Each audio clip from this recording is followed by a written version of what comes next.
Me gustaría iniciar en primera instancia haciendo en la parte, como bien se llama el título, de lo básico a lo avanzado. Y en este caso, siempre hay que iniciar no con el ABC, pero sí con algunos elementos indispensables para recordar lo que necesitamos al momento de hablar de la terapia avanzada.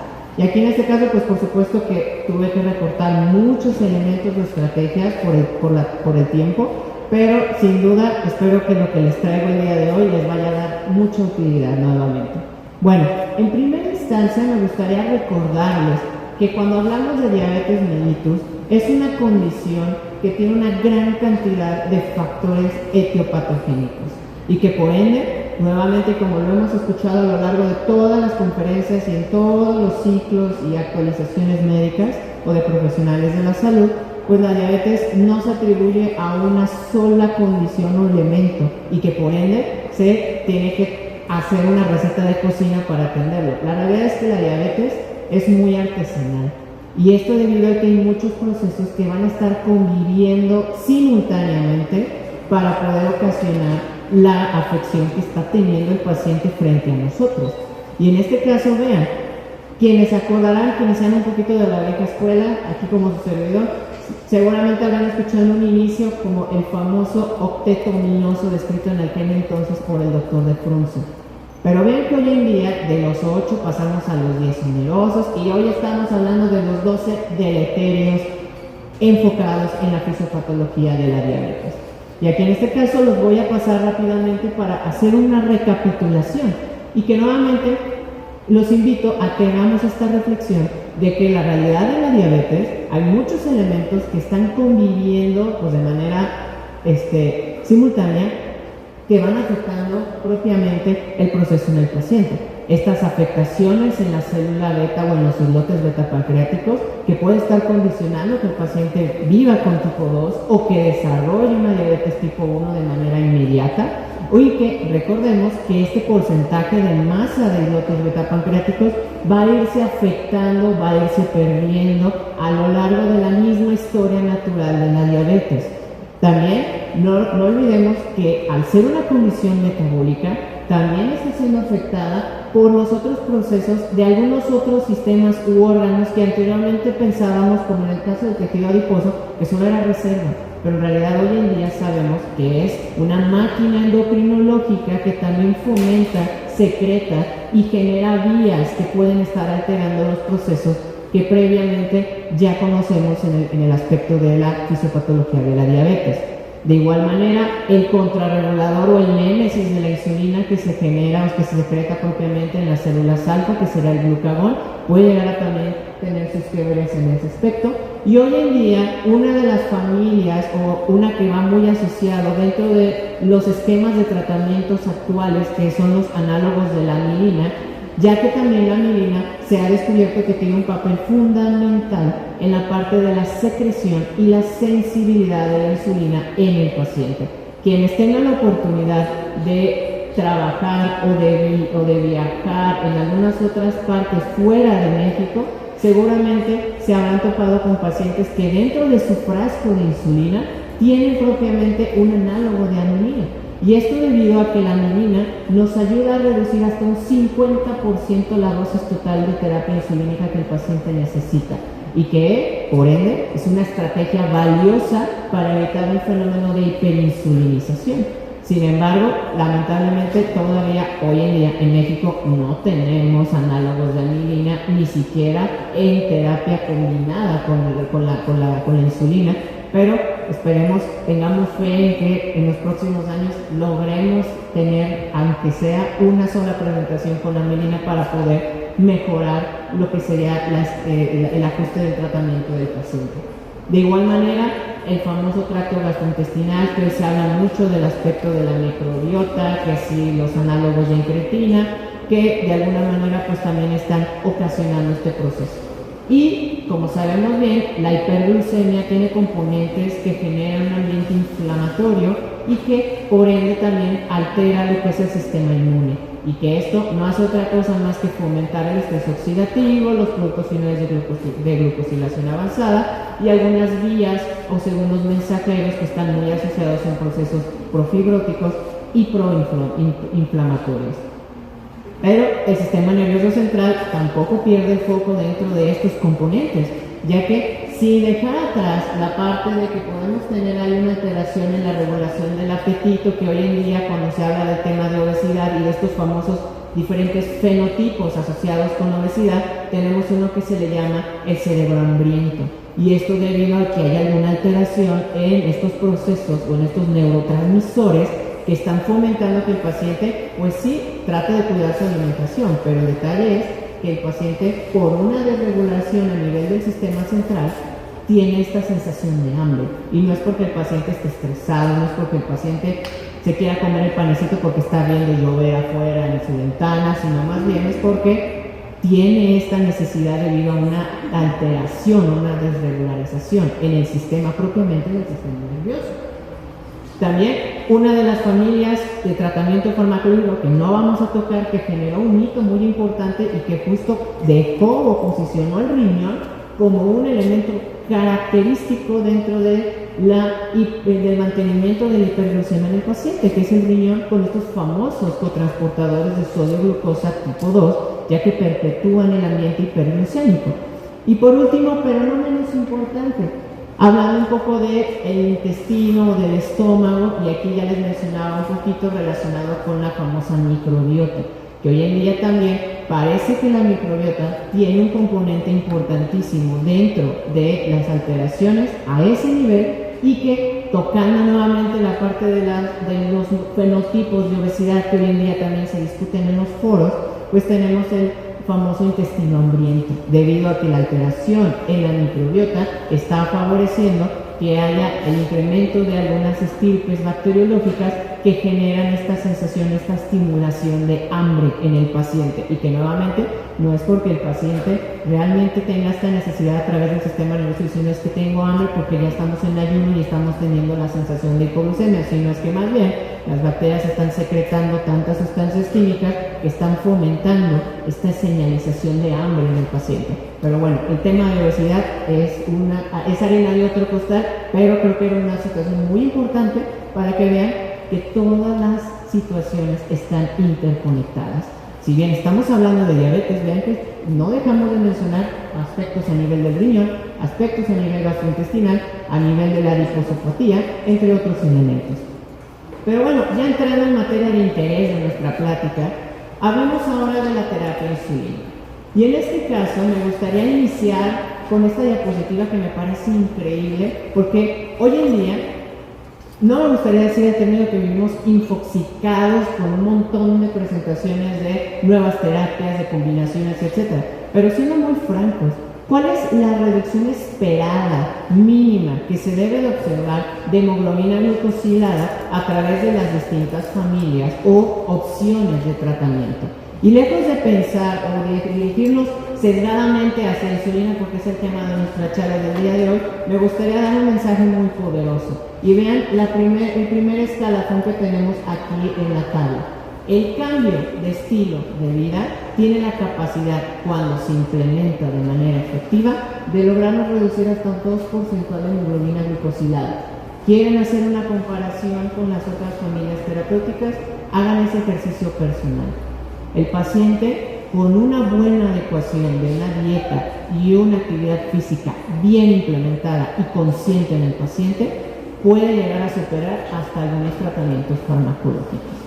Sin embargo, sabemos que en nuestra población mexicana tenemos algunos retos muy importantes, y que esto hace que no le tengamos la fe absoluta a los cambios de estilo de vida, pero que ese sea un acompañamiento a lo que le vamos a estar dando al paciente, para que mientras vamos trabajando y que se anime a hacer ejercicio, empiece a reducir el consumo de hidratos de carbono, aumentar el consumo de proteínas, o ver esas estrategias que ya el equipo de nutrición son expertos en esa materia, pues los cambios de estilo de vida poco a poco van adquiriendo ese poder que tienen de reducción. Pero mientras tanto, la terapia farmacológica es un aliado muy interesante para ir logrando ese objetivo. Ahora, en el caso de la insulina, recordemos muy bien, aspecto básico: cuando nosotros pensamos en iniciar terapia insulínica en el paciente, necesitamos recordar que de manera fisiológica la insulina cumple con una secreción dual. tiene una secreción basal que es para mantener la homeostasis glucémica, y estos son unos pequeños shots o pequeñas pulsaciones de hasta 1 unidad de insulina, obviamente en materia del páncreas, del páncreas del paciente, para poder lograr esa normalización o mantener esos niveles que nosotros decimos que son fisiológicos. Pero cuando el paciente tiene o la persona tiene un reto de hiperglucemia, traduzcase el pozolito, las flautitas, la garnachita que se desayunó o algún otro elemento, necesita haber una liberación mayor, y esto se le llama una secreción prandial.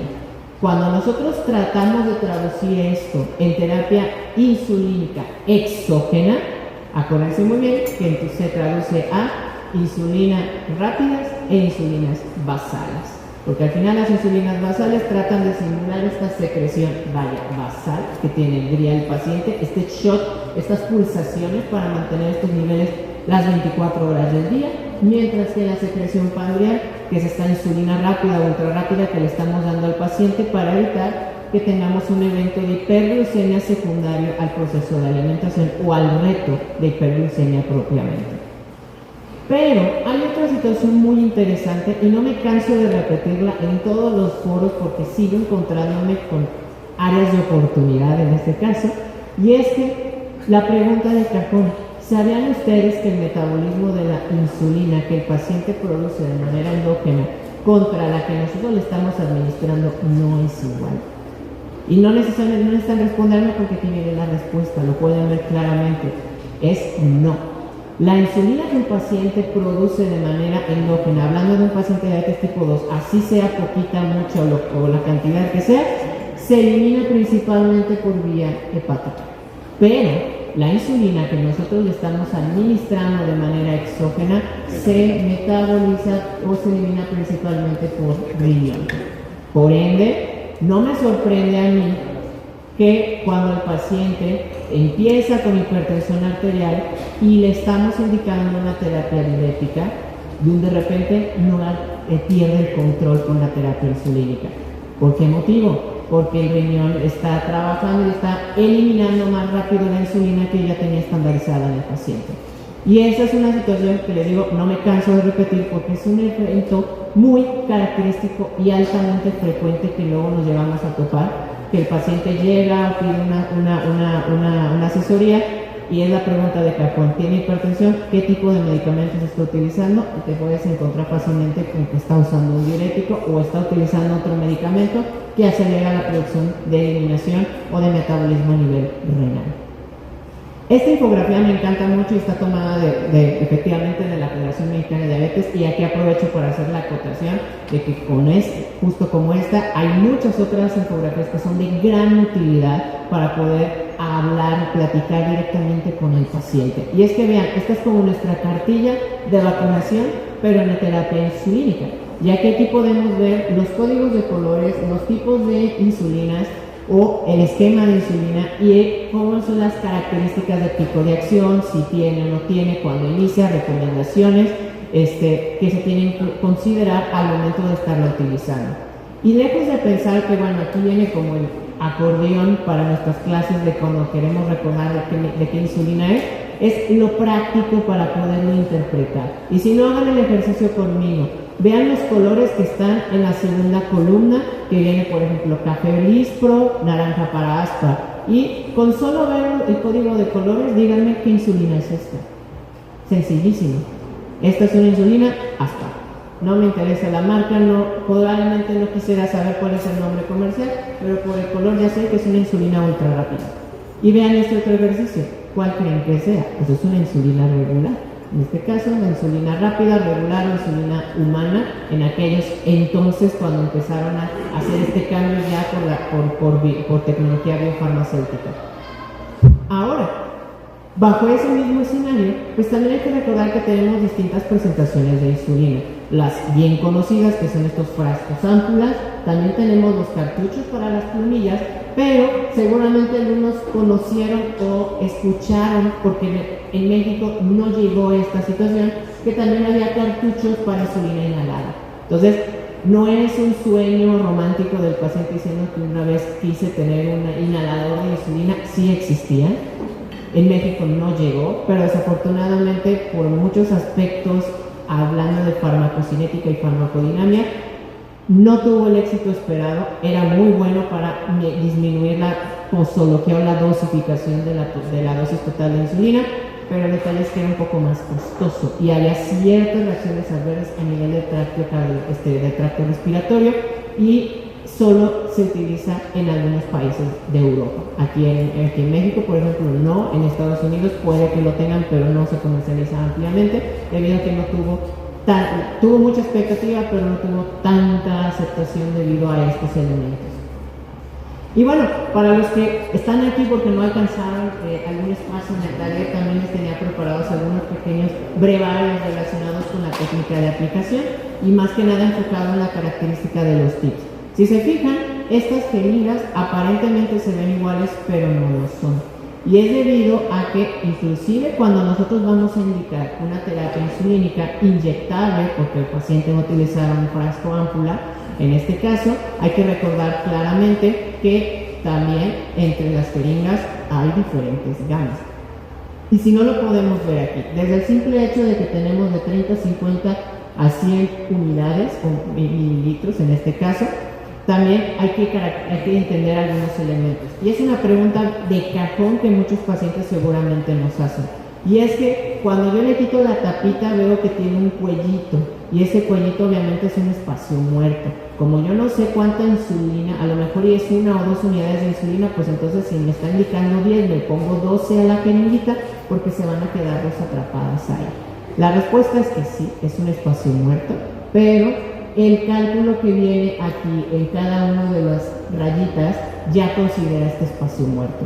Entonces el paciente no le tiene que agregar ninguna unidad extra, a menos de que ahora sí la quiera desperdiciar, porque efectivamente no es necesario. Sí se va a quedar a lo mejor ese pequeño rezago, pero ese rezago sí estaba considerado dentro de lo que viene en el marcaje de cada una de las jeringas.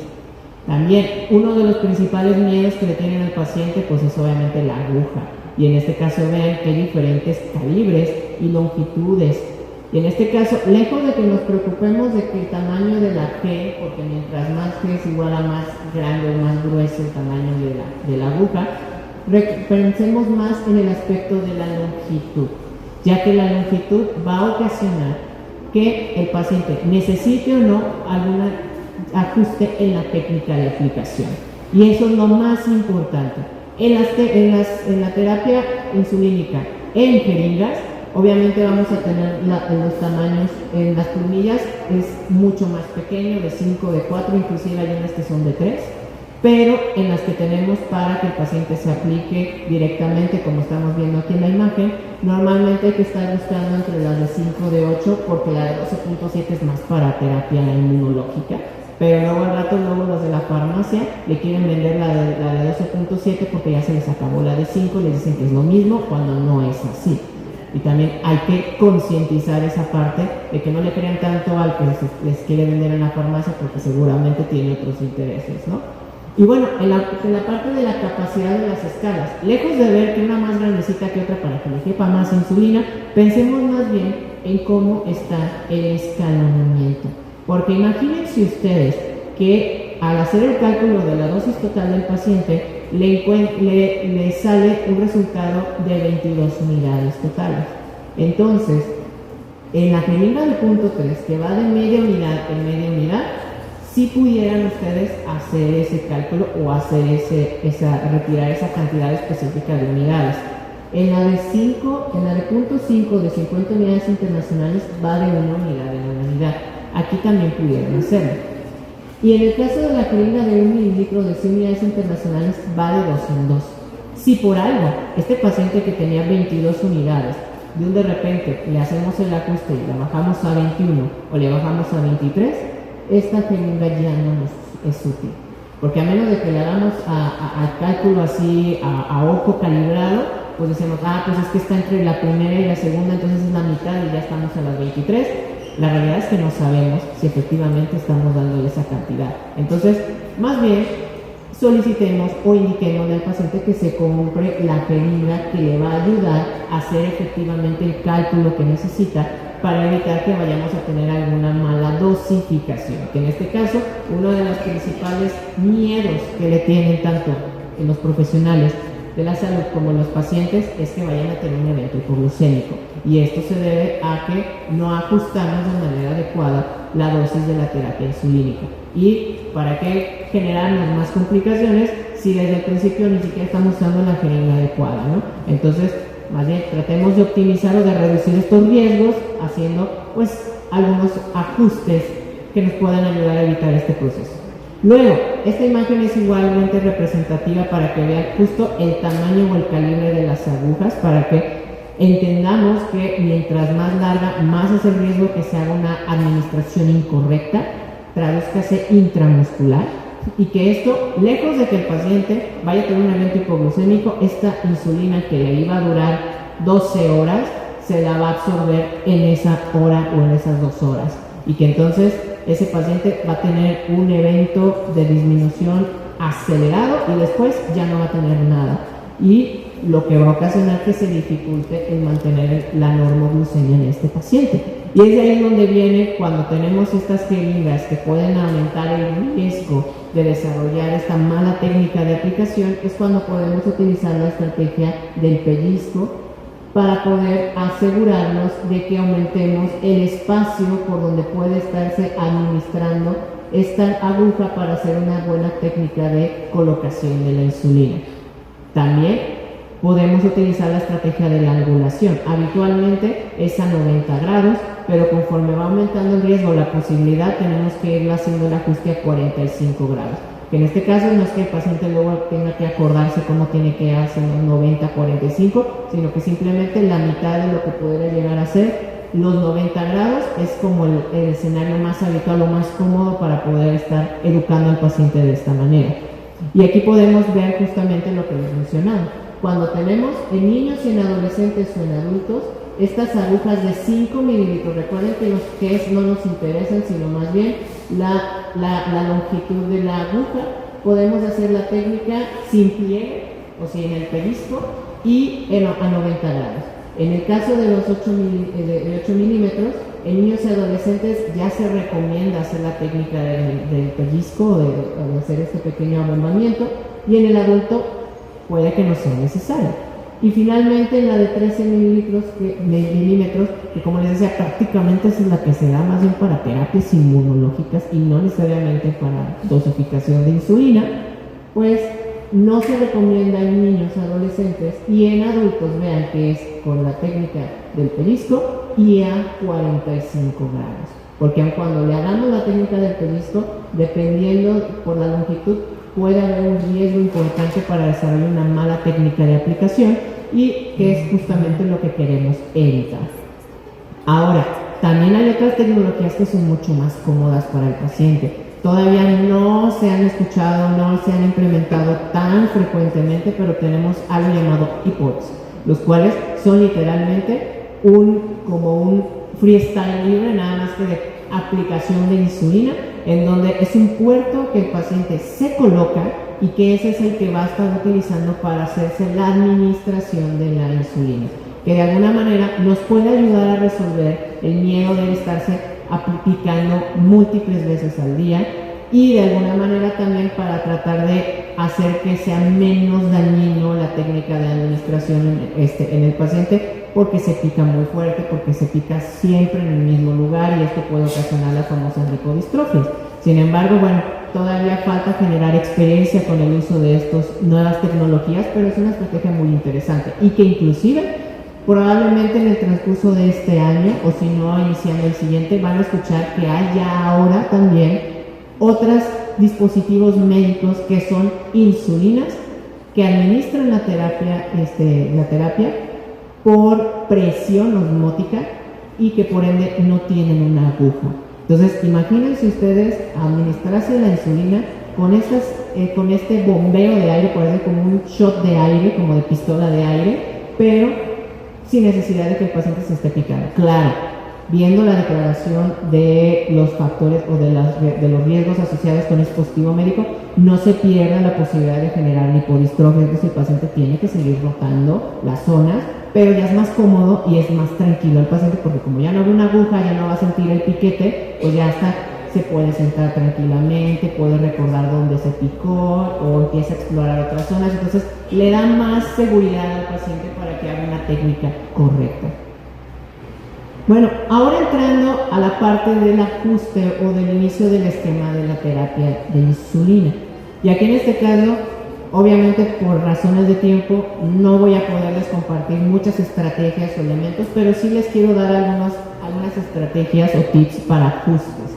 Como recordemos bien, una de las recomendaciones iniciales que siempre hacemos es, si no tenemos experiencia, si el paciente no está muy convencido o queremos empezar a iniciar o explorar la terapia insulínica en el paciente, comencemos con terapia basal, con una insulina basal. Y en este caso, ajustemos o hagamos una terapia con glargina mediante la glucosa en ayuno que está teniendo el paciente. Y aquí en este caso vean que podemos iniciar con una fórmula tan fácil como es la glucosa en ayuno menos 50 entre 10, y esa es la dosis inicial que vamos a darle al paciente, o podemos agregarle 10 unidades iniciales de glargina por la noche o lo equivalente. O hay otras fórmulas como multiplicar 0.5 por kilogramo de peso o una unidad por kilogramo de peso, dependiendo de las características del paciente o de la experiencia que uno tenga relacionado con el uso de este tipo de tratamientos. Y bajo ese mismo esquema, ¿cómo podemos hacer el ajuste semanal de acuerdo al algoritmo con base a la glucosa en ayuno? Y en este caso, vean, si tienen menos de 8, se recomienda ir reduciendo de 2 en 2 unidades y por ende aquí todas las jeringas pueden ir aplicando. Pero, por ejemplo, si tenemos 110 a 120 de glucosa en ayuno, hay que agregarle solo una unidad. Entonces, si el paciente está teniendo solo las jeringuitas que van de 2 en 2, pues entonces probablemente esto no nos vaya a ayudar en absoluto, pero pues podemos ir viendo cómo se van haciendo estos ajustes con base a los niveles de glucosa plasmática en ayuno que está teniendo el paciente. Cuando tenemos ya la terapia basal establecida y queremos ir valorando si estamos o no en meta, o si es necesario ajustar el tratamiento pasando de un esquema basal a un esquema basal bolo o una terapia intensificada de insulina, pues entonces aquí es cuando tenemos que agregar una insulina prandial. Aunque también hay otras estrategias. Esta gráfica, esta pequeña imagen que les estoy compartiendo es, vean, a pesar de que yo estoy viendo que la glucosa en ayuno pareciera que está en rangos, le tomo una hemoglobina glucosilada y objetivamente pues no lo está. Por ende, hay que recordar que el paciente puede tener variabilidad glucémica o nos hace trampa al momento de tomarse el estudio, ¿no? Pero lejos de sospechar quién es el culpable o si me está mintiendo o no, pues pensemos más objetivamente. Pidamos un esquema de 7 puntos y valoremos cómo se encuentran estas glucosas en un virtual de 24 horas. Y si vemos que la glucosa precomida en teoría es la que está fuera de rango, pues yo le puedo agregar la insulina de acción rápida en el desayuno. Si yo veo que la glucosa antes de la cena está fuera de rango, le agrego una insulina NPH en el desayuno o una insulina rápida en la comida. Debido a que, como ustedes recordarán, la NPH tiene este pico de acción que puede sustituir una insulina prandial después de alrededor de unas 6 horas de la administración. Y en el caso de la insulina, de la glucosa antes de acostarse, que se encuentra fuera de rango, pues aquí le puedo agregar la insulina de acción rápida. Y esto va a depender nuevamente de la estrategia o de las áreas de oportunidad que yo le estoy encontrando en esta variabilidad glucémica que el paciente está teniendo.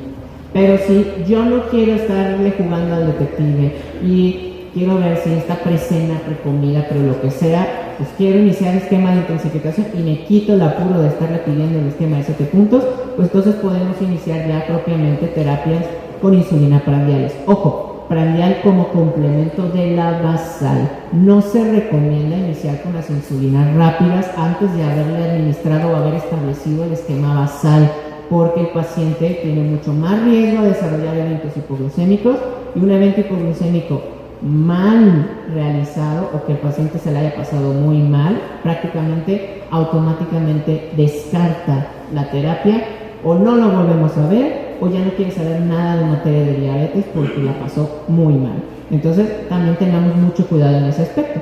Aquí, como pueden ver en la tabla, es la recomendación de la incorporación de la terapia prandial o de las insulinas rápidas o ultra rápidas dependiendo del escenario. Por ejemplo, si yo tengo aquí una glucosa antes de la comida de más de 110, puedo incrementar la insulina prandial antes del desayuno un 10 o un 20%. Y que nuevamente esto ya requeriría que ustedes hayan hecho previamente el cálculo de la dosis total de terapia insulínica y haber segmentado cuánta de esa dosis total es insulina basal y cuánta de esa es insulina rápida, que obviamente por cuestiones de tiempo, pues desafortunadamente no se los traigo, pero sí les traigo como la segunda parte, ya en aras de ir a lo avanzado, de cómo hacer esos ajustes finos para evitar que vayamos a tener pues eventos hipoglucémicos o que el paciente mantenga estas hiperglucemias. ¿Por qué motivo, a pesar de que la terapia insulínica es muy buena, tiene tan buena capacidad de reducción de hemoglobina glucosilada casi comparativamente con estilos de vida o con algunos medicamentos, obviamente hablando de monoterapias, porque obviamente si estamos hablando de terapias duales o terapias triples, pues claro que van a reducir no catastróficamente, pero más bien milagrosamente la hemoglobina glucosilada, pero obviamente tenemos una interpretación, un sesgo ahí, porque estamos hablando de potencializar o sumarizar efectos, no necesariamente por solo un medicamento. Y en este caso es debido a que desafortunadamente o que la insulina basal no ha logrado demostrar esta capacidad de reducir eventos cardiovasculares y que inclusive se ha metido en polémicas asociadas también a alteraciones en la morfología estructural cardíaca, ya que como ustedes recordarán, uno de los principales riesgos que nosotros como equipo multidisciplinario tenemos es evitar la hiperinsulinización del paciente. ¿Por qué motivo? Porque se ha observado que la hiperinsulinización genera hipertrofias ventriculares.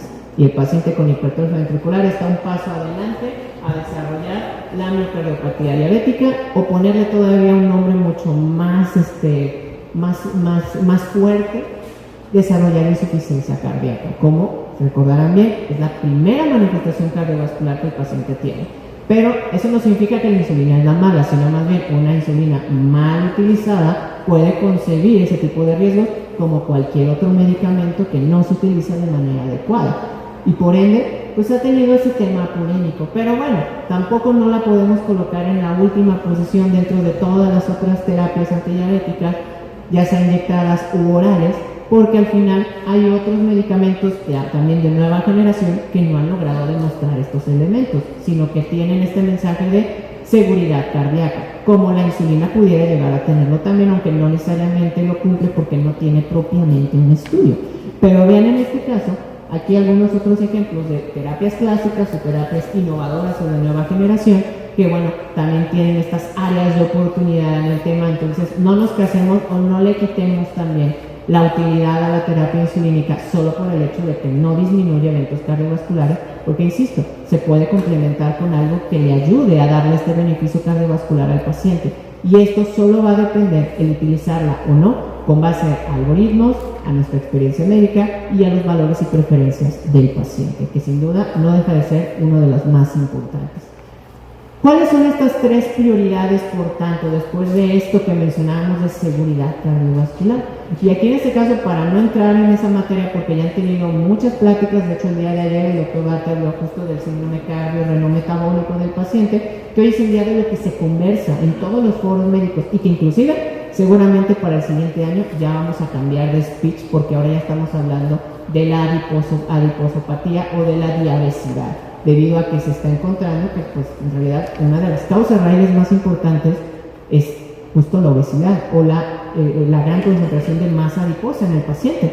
Pero en este caso, hablando del consenso tanto que tiene la ADA con la Sociedad Europea del Estudio de la Diabetes, vean que nos dan 3 elementos que hay que identificar como prioridades en el paciente.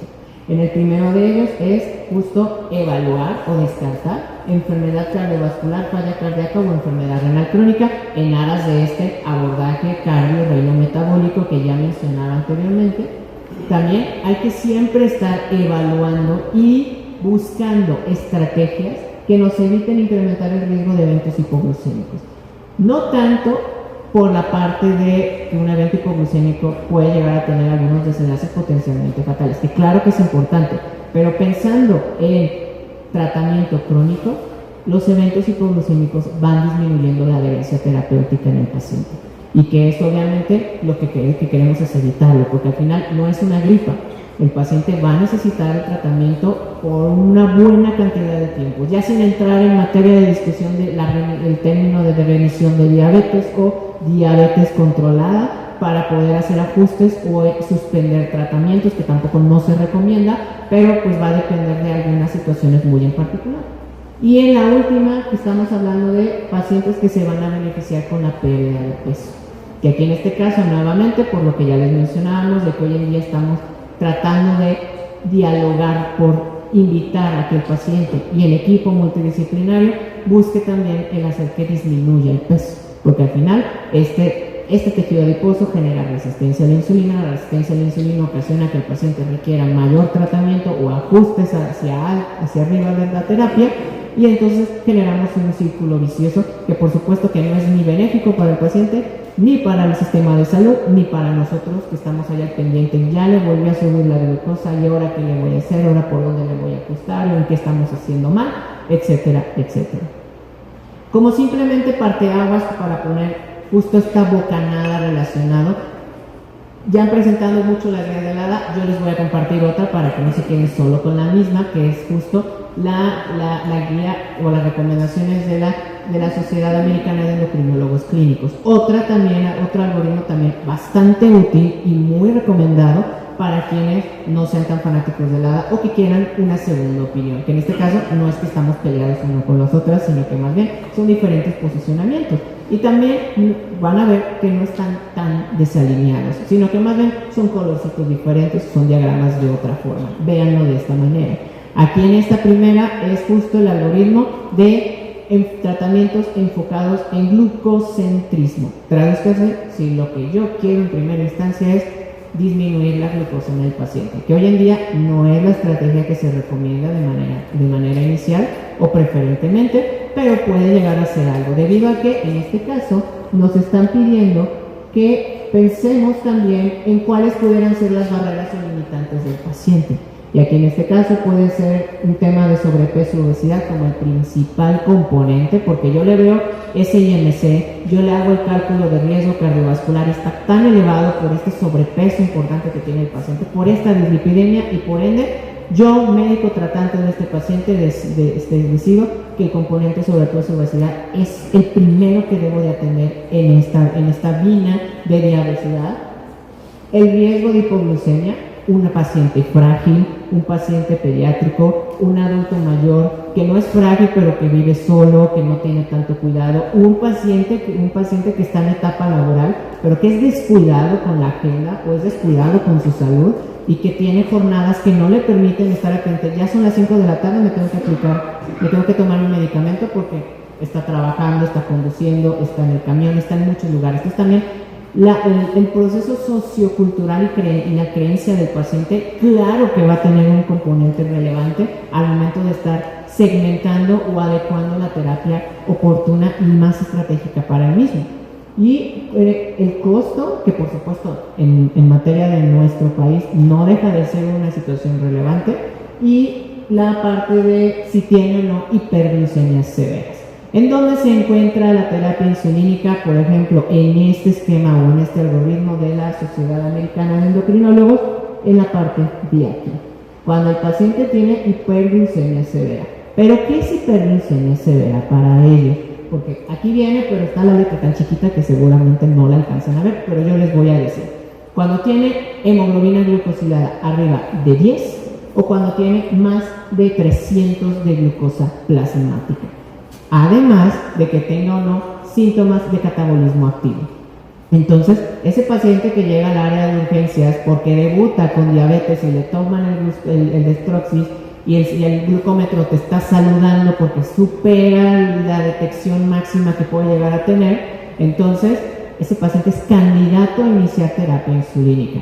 Claro, remitido el proceso de catabolismo activo, esta hiperglucemia tan severa que tiene, podemos sentarnos con el paciente, dialogar y elegir la estrategia terapéutica con la que va a continuar. Probablemente el paciente quiera seguir con terapia insulínica o el paciente querrá suspenderla y querrá iniciar otro tratamiento. Cualquiera de las dos opciones es válida, pero nuevamente, y seguro lo identificaron, hay que tener comunicación con el paciente. Porque no lo voy a dar de alta y va a seguirse tomando la insulina y aquí te va. ¿Y cuándo le enseñamos la técnica de aplicación? ¿Cuándo le enseñamos lo de las jeringas? ¿Cuándo le enseñamos los códigos de colores de las insulinas? Porque a veces es que me dieron una insulina amarillita. Pues sí, pero ¿cuál era? Porque seguramente el de la farmacia no va a saber cuál es la insulina amarillita y le va a terminar dando un frasco de albúmina. Entonces, pues tampoco luego al rato no vayamos a caer en esas tragedias. Y esta otra, no me voy a detener aquí porque al final sí es relevante, pero ya lo he estado platicando. Este es el otro algoritmo que se recomienda hablando de evaluación del paciente con base a las complicaciones o a las comorbilidades. Y aquí es justo en donde viene el mensaje que hemos estado escuchando y que seguiremos utilizando como estandarte, que independientemente del objetivo glucémico hay que buscar cuáles son estos componentes prioritarios que el paciente tiene ya establecidos o tiene factores de riesgo que lo pueden estar suscitando, que sería enfermedad arteriosclerótica cardiovascular, falla cardíaca, evento vascular cerebral o enfermedad renal crónica. Entonces, nuevamente, esa primera consulta en donde yo le hago un tamizaje completo al paciente a través de herramientas calculadoras e interrogatorio, es el que nos va a decir en dónde tenemos que partir o hacia dónde tenemos que ir, hablando de tratamiento o de recomendaciones farmacológicas. Y aquí en este caso vean, y en este algoritmo, ¿dónde se encuentra la terapia insulínica? Pues usted está aquí. Cuando tenemos más de 10, más de 300, aunque tenga falla, aunque tenga enfermedad, aunque tenga todo esto, si tiene estos elementos, el paciente necesita iniciar con terapia insulínica.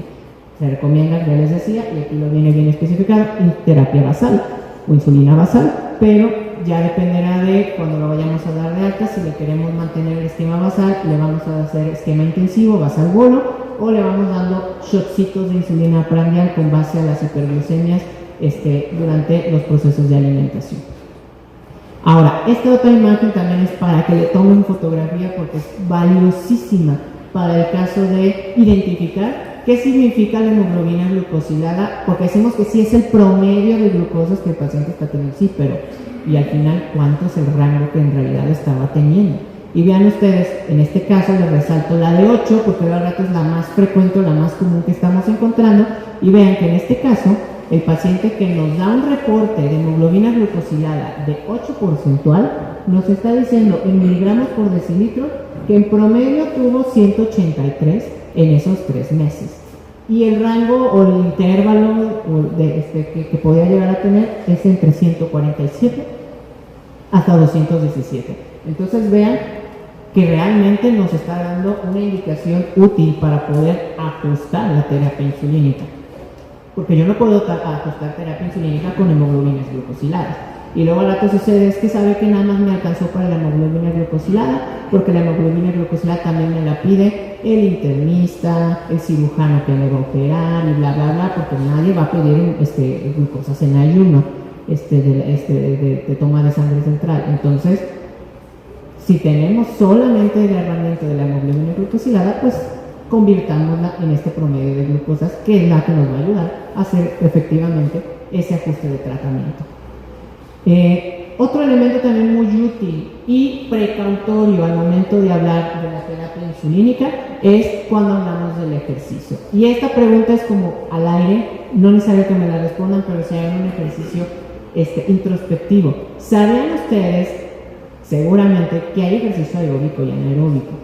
Pero ¿ustedes sabían que el efecto de ese ejercicio aeróbico y anaeróbico afecta de manera diferente la insulinización del paciente? Seguramente muchos de ustedes dirán, claro que sí, y algunos que dirán, ¿cómo? ¿No hacen lo mismo? Pues al final le decimos al paciente, pues haz ejercicio para que te baje la glucosa y mejore la sensibilización y disminuya la resistencia. Sí, Pero hay que, nuevamente, no se trata de dar el speech que se puede encontrar en el comercial entre la Rosa de Guadalupe o la Casa de los Famosos, porque es lo mismo o nada, de come frutas y verduras, hace ejercicio. Pues sí, claro, espiritualmente hace ejercicio, pero ¿cómo? Pues vean ustedes, el ejercicio aeróbico prácticamente es ejercicio hipoglucemiante, porque al final estimula la mayor cantidad de músculos y el corazón, el sistema respiratorio, todo se activa y por ende todos necesitan glucosa. Pero, de manera contraria, el ejercicio anaeróbico es hiperglucemiante. Entonces, si ustedes le dicen al paciente, pues haz ejercicio, agárrate unas mancuernitas, 2 botellitas de coca que ya te desocupaste, las lavas, le echas arrocito y te pones a hacer esto. Eso es ejercicio anaeróbico. Ese ejercicio anaeróbico le va a aumentar la glucosa, porque al final el músculo que está ejercitándose va a requerir mayor concentración de glucosa y esto puede llegar a afectar la terapia del paciente. Entonces, ¿cuál es la recomendación inicial? Combinemos o en dado caso, que haga principalmente ejercicio aeróbico, que salga a mover esas piernitas, que saque, que vaya, que moleste al perro del vecino y que se vaya a correr con él, o haga algo que estimule toda la integridad de su cuerpo, para de esta manera generar un evento, generar esta hipoglucemia, que es lo que queremos hacer para mejorar, disminuir peso y mejorar la sensibilidad a la misma. Pero el ejercicio anaeróbico, su principal utilidad es generar masa magra muscular y que el músculo mejore resistencia, el paciente disminuya peso, y en el caso de lamentablemente ya no se observa tanto específicamente en el adulto mayor o en el paciente frágil, porque luego tenemos adultos que se ven sanos cuando ya tienen tan poco tejido muscular que en una caída ya se les rompió algo porque no tenían nada con qué defender ese hueso. Entonces, hagamos ejercicio anaeróbico para estimular el crecimiento de la masa magra y de esta manera tener mejor resistencias y capacidades. Pero al final el anaeróbico es el que nos va a ayudar a optimizar esta estrategia terapéutica y que por ende, si el paciente está bajo tratamiento insulínico, hay que recordarlo muy bien. ¿Qué es lo que se recomienda? Bueno, en este caso, que haga primero un ejercicio aeróbico que le pueda disminuir la glucosa, pero luego lo combine con el anaeróbico para que pueda incrementar esta concentración de glucosa que está viéndose disminuida por el ejercicio previamente aeróbico. Y es la recomendación que luego nos hace nuestro coach, que no está tan equivocado en que sea un coach del gimnasio, que es primero haces tus pesas y luego al final cierras con un cardio, o inicias con un cardio y luego haces tus pesas, lo que tú prefieras, lo que tú gustes, porque la muchacha que va a llegar hasta las 5 de la tarde es la que me gusta y sé que siempre está en esa caminadora y llegué a las 4 cuando voy a hacer las pesas para que a las 5 ya esté ella haciendo su ejercicio y yo pueda practicar bien a gusto. Puede ser otra estrategia y inclusive puede llegar a ser un buen motivante, pero ya cada quien toma sus decisiones particulares. Y ya para ir cerrando, una de las últimas, que también es bastante útil y más que nada por nuestras áreas de oportunidad que luego tenemos en nuestros sistemas de salud, la intercambiabilidad de las insulinas. Y aquí en este caso es porque el día de hoy sí había milagrosamente una Lispro ahí perdidita en la farmacia, pero el día de mañana ya no tiene y solo hay NPH. ¿Qué vamos a hacer? Pues además de llorar y rogar porque llegue a través de la Lispro milagrosa, probablemente porque también la NPH puede ser muy útil, nada más hay que ajustarla de manera adecuada, pues consideremos estas opciones. Y aquí vean algunos ejemplos que les coloco aquí. Si el paciente está utilizando una insulina de acción rápida, aquí les listo algunas de ellas, hay más opciones por supuesto, pero aquí algunos ejemplos, o si está utilizando insulina de acción corta, porque recordemos bien que la insulina corta y la ultra rápida son similares pero no son iguales y que pueden llegar a tener tiempos de acción muy cortos comparativamente uno con otro que puede incrementar el riesgo de un evento hipoglucémico. Y por tanto, en este caso, si el paciente tiene insulina de acción rápida y corta, la podemos intercambiar entre ellas, pero hay que disminuir un 20% de la dosis. Aquí solo vamos a hablar del primer ejemplo, pero ya después pueden tomar el fotito o hacer sus anotaciones rápidas. Vean, si tiene 10 unidades de Humalog, que sería una insulina Lispro, una insulina de acción rápida o ultra rápida, dependiendo de la definición o de cómo lo tengan ustedes etiquetado. antes de la comida se puede cambiar a 8 unidades de insulina rápida o regular o insulina humana, en aquellos entonces que como lo identificábamos anteriormente. Entonces, el 80% de las 10 unidades de Humalog son 8 unidades. Es lo que tendríamos que darle de insulina regular para evitar que se nos vaya a pasar la mano y que el paciente vaya a tener algún evento hipoglucémico. Pero, ¿qué sucede, por ejemplo, si el paciente está utilizando una insulina de acción intermedia, que es la insulina NPH, o cualquier otra que tenga el componente de protamina, que al final es lo que le da el color lechoso a la insulina y es lo que le da esta acción intermedia, porque al final el paciente sí llega a tener un pico de acción, pero es mucho más tardío comparativamente con la insulina rápida o ultra rápida, que ya lo platicábamos casi al inicio de la sesión. Y aquí vean que en este caso sí podemos hacer la intercambiabilidad con otra insulina de acción intermedia, o sea, entre protamínicas sí pueden estar conviviendo y no hay tanto problema en ese sentido, o a utilizar un análogo basal de acción prolongada. Y en este caso, vean, solamente reduciendo el 20% de la dosis. Y aquí vamos a ver el ejemplo que viene al centro de la imagen. NPH una vez al día a un análogo de insulina basal. Si el paciente estaba utilizando 20 unidades de NPH diarias, podemos cambiarlo a 16 unidades de Levemir diarias por la reducción del 20%. Pero creo que la de abajo se presta un poquito más como para que le echemos matemáticas y despertemos un poquito, si todavía no nos hemos tomado un cafecito, cuando el esquema convencional, NPH 2 veces al día a un análogo de insulina basal. Se tiene que sumar todas las unidades de NPH que el paciente se inyecta al día y solamente le vamos a dar el 80% de esa dosis total del análogo de insulina basal. Ejemplo, este paciente tiene 34 unidades en la mañana y 16 unidades en la tarde de NPH. Sumándolas todas estas, nos está dando 50 unidades totales. Entonces, el 80% de esas 50 unidades son 40. Eso es la intercambiabilidad que va a tener cuando lo pasemos a insulina Lantus. Entonces, de esa manera podemos ir haciendo estos ajustes. Y por tanto, ya no se estresen si no hay insulina basal, si solamente hay NPH, o si ya me cambiaron otra vez el juego con las insulinas rápidas, ya tienen una buena estrategia para poder optimizar el tratamiento del paciente. Bueno, para ir cerrando, ¿qué tips importantes me gustaría compartirles en estos últimos 3-4 minutitos de nuestra plática del día de hoy? Primero, nunca hay que cambiar las dosis antes de comprobar si se debe este evento hiper o hipo por alguna situación ajena a la terapia insulínica.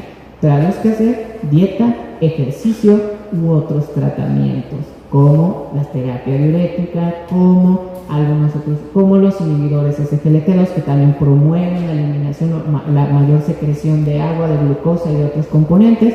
Entonces, si el paciente tuvo un cambio o un ajuste en su tratamiento, probablemente lo que le está impactando por un proceso de interacción a mi terapia insulínica, y entonces no es que esté haciendo las cosas mal, sino que hay que ajustar el tratamiento porque hay viene un nuevo integrante o viene un ajuste en lo que está recibiendo. También, antes de cambiar la pauta, debemos de comprobar si hay una tendencia. Esto quiere decir, un evento aislado de hipoglucemia no me debería de estar ocasionando el cambio de todo el tratamiento que ya tenía establecido por más de 3 meses. Hay que indagar, hay que preguntar. A lo mejor el paciente se fue de fiesta, se tomó unas copitas de más y tuvo su evento hipoglucémico, tuvo una enfermedad gastrointestinal y por ende se le olvidó ajustar la dosis y por eso tuvo su evento de hipoglucemia, o alguna otra situación, inclusive pensando en el escenario de también de que tantas veces que se aplicó en el mismo lugar, que ya tiene una lipodistrofia ahí y que eso está ocasionando que sea una mala absorción de la insulina, y no necesariamente porque el paciente ya no se la pone o está haciendo alguna otra situación. No se recomienda modificar más de una dosis de insulina al día. ¿Por qué motivo? Porque queremos identificar el culpable, por así decirlo, y por ende, si hacemos ajustes 2 o 3, al final, bueno, ya se recuperó el paciente o logramos regresar a la zona. ¿Quién fue el que nos ayudó? ¿El primero, el segundo, el tercer ajuste o todos? Porque si nos quedamos con todos, pues bueno, pero hay que optimizar. Entonces, pues mejor vayamos en un ajuste por un ajuste para poder ir identificando oportunamente cuál es lo que nos estaba ayudando. Hay que ajustar la dosis al menos cada 3 días. Se recomienda de 12 a 2 unidades, pero ya veíamos algunos ejemplos de optimización de insulina basal, incorporación de insulinas o de shots prandiales, insulinas rápidas, o ya un esquema intensificado propiamente, qué estrategias pudiéramos estar utilizando para la misma. Y bueno, todos los cambios deben de ser pequeños y prudentes, porque al final el paciente también necesita entender qué estamos haciendo. Si él nada más ve que le estamos ahí meneando y cambiando y haciendo 1000 cosas, se va a asustar. Imagínense ustedes cuando van a que le revisen el coche y el mecánico, en vez de decirles, traes flojito este clavito de aquí que está al lado del motor, ven que ya le sacan la cosa y que ya desconecta algo y que corta acá, pues ustedes están, pues no sé qué está haciendo, pues me estoy preocupando cada vez más porque yo nada más veo cómo está destripando mi carro. Pues sí, hay que ser prudentes también. Pónganse en esos zapatos y recuerden muy bien que el paciente también necesita saber qué es lo que le está sucediendo a él y de esa manera tratar de evitar ese proceso. Como últimas recomendaciones que les podría mencionar, y estos más bien son mensajes para llevar a nuestras casas. Hay que utilizar la insulina de manera individualizada, y esto lo entendemos todos, pero nunca está de más recapitularlo. Hay que ver cuáles son las características del paciente al diagnóstico, hay que evaluar el estado económico, si tiene seguridad social o no, y su accesibilidad, para poder conseguir, para poder ir o recoger las terapias, los medicamentos que necesita. Y siempre hay que tomar en cuenta el conocimiento del cuidador o del paciente, porque un paciente bien educado, un cuidador bien educado, nos va a ayudar de sobremanera para lograr alcanzar este objetivo que queremos hacer mediante la terapia insulínica, si este es el tratamiento que nosotros decidimos en coordinación con el paciente implementar en ese momento. Y se puede hacer seguimiento por vía remota, claro que sí, no tenemos que tener al paciente aquí todos los días en nuestro consultorio en lo que logramos darle la dosis efectiva de terapia insulínica, no. ¿Cuáles son estas opciones o estos tips de recomendación cuando vamos a agarrar una experiencia o el paciente va aprendiendo el uso de la terapia con insulina? Pues vean, 3 a 7 días, luego vamos a una semana, luego nos vamos a 15 días, un mes, 2 meses, 4 meses, 6 meses y después cada momento que el paciente o que nosotros requerimos hacer ajustes o no. Pero si yo voy o yo le doy mi consulta cada 3 meses, eso significa que 6 meses, entonces no nos vamos a ver hasta de 6 meses, no. Pero en aras del tiempo, recordemos bien, si tenemos mucho tiempo limitado para poder nosotros platicar o no con el paciente, pues seamos estratégicos. La siguiente consulta le vamos a dar prioridad a evaluar cómo te has sentido con tu esquema de dosis o vamos a revisar si estamos haciendo el ajuste del tratamiento. El día de hoy nos vamos a enfocar principalmente en valorar tu riñón. Y listo, se acabó el problema. Y de esa manera también segmentamos lo que necesitamos abordar en nuestro paciente en ese tiempo limitado que pudiéramos llegar a tener en nuestra consulta. Hay que evaluar también el descontrol o enfermedades y como mensaje final, la mejor insulina prescrita es la que se sabe utilizar. No busquemos estrategias fáciles o super nuevas, trabajemos con lo que tenemos, pero hay que saberlo utilizar de manera adecuada. Muchísimas gracias.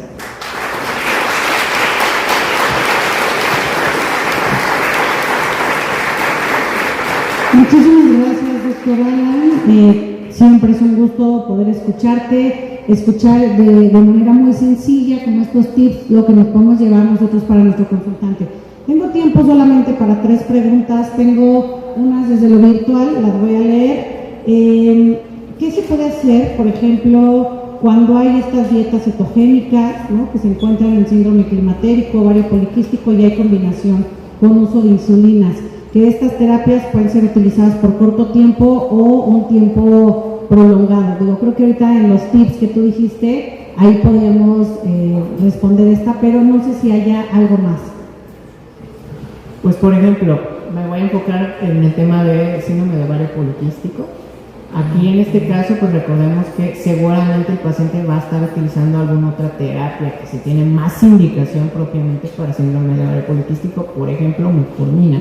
Y entonces, si el paciente está bajo tratamiento de metformina por el ovario poliquístico, pero también está recibiendo insulina porque tiene resistencia o tiene ligera hiperglucemia y queremos evitar que vaya a desarrollar propiamente la diabetes, que no es un escenario raro que podemos llegar a encontrar, mi recomendación aquí es ajustemos la dosis de insulina con base a la terapia de metformina que tiene el paciente, porque al final ahí la insulina está siendo un coadyuvante de la terapia de metformina para esta persona, que luego al rato el paciente empieza a bajar de peso, disminuye resistencia y no ajustamos esa insulina y desarrolla un evento hipoglucémico y le echa la culpa a todo, menos a que no tuvimos ese cuidado. Exactamente. Aquí en presencia hay alguna pregunta, por favor, doctor. Buenos días a todos. Antes que nada, felicito al doctor Alan, excelente ponencia, él siempre muy académico, una persona muy dedicada a la educación. También quiero aprovechar a felicitar a la Asociación Mexicana de Diabetes, a la Federación, que son parte de la reflexión de estas enseñanzas. Voy a comentarles algo personal. Yo soy médico internista, tengo más de 40 años en el ámbito clínico y hace 40 años no teníamos glucómetros. A mí me tocó prescribir insulinas del cerdo, de la vaca, teníamos nada más un medidor de colores. Ustedes se pueden imaginar, bueno, los desenlaces que tenemos. Si algo ha evolucionado en las últimas décadas, la tecnología es la insulina. Hoy en día tenemos insulinas súper avanzadas, tratando de simular lo que hace un páncreas sin diabetes. Como lo comentó el doctor, yo le digo siempre a mis pacientes, a los médicos, nada más hay dos tipos de insulina, rápida y basal. No se pierdan, nada más hay dos. Es más fácil manejar la insulina que las tabletas. Que las tabletas hay muchas con muchos esquemas, ¿no? Pero algo que me ha dejado a lo largo de todos estos años es que el proceso educativo sigue siendo la base de todo. Esto es una manifestación de la educación. Y como lo dijo el doctor Alan, esto es individualizado. Cada fenotipo de paciente tiene su forma de responder a la insulina, al ejercicio. Hay ejercicios que suben la glucosa aunque sean aeróbicos y hay ejercicios aeróbicos que bajan la glucosa, incluso el mismo ejercicio en cada paciente. El aspecto competitivo te sube la glucosa y el aspecto aislado de ejercicio no te lo sube.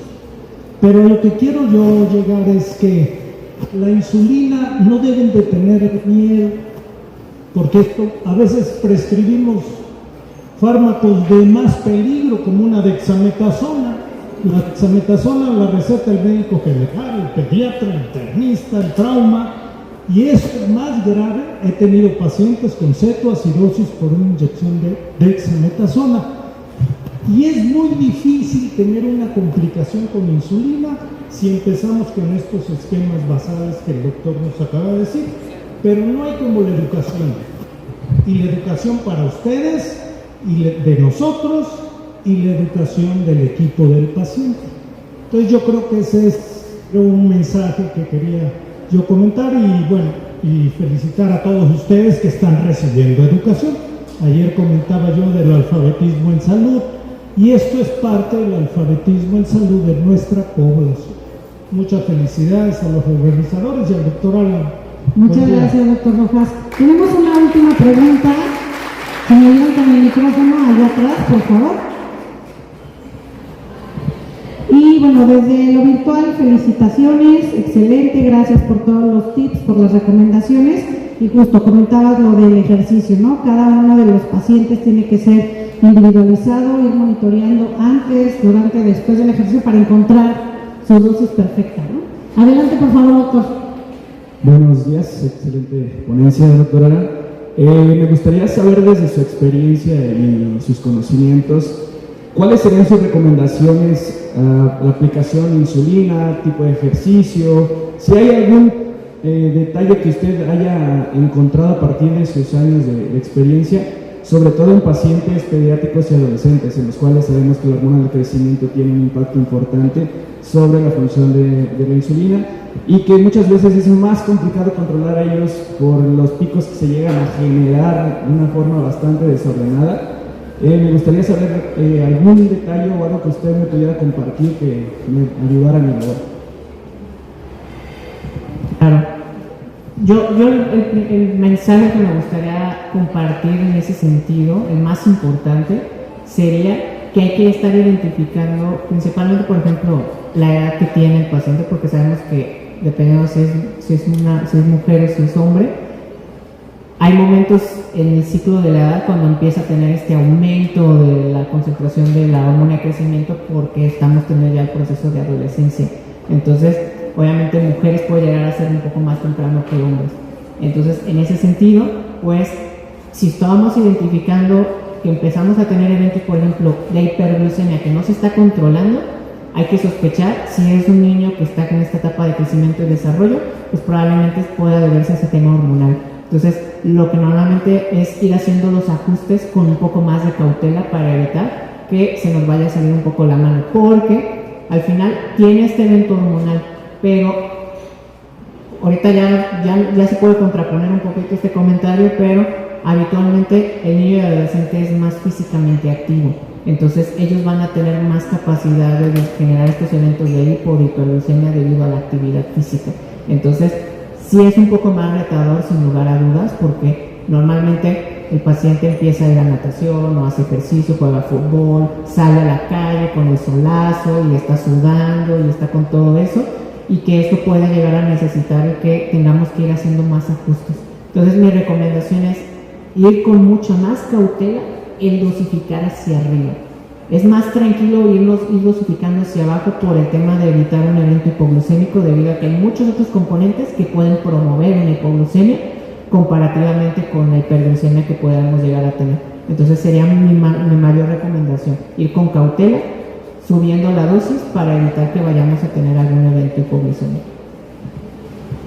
Muchísimas gracias. ¿Alguien más? La última, por favor. Gracias. ¿Cuál es su opinión, doctor, acerca de la lisproprotamina 3 veces al día? ¿De lisproprotamina? ¿Que las dos se apliquen 3 veces al día o...? Ajá, es que he visto esquemas de médicos que la aplican 3 veces al día, cuando sabemos que es cada 12 horas. Sí, pues mira, yo creo que ahí en aras de...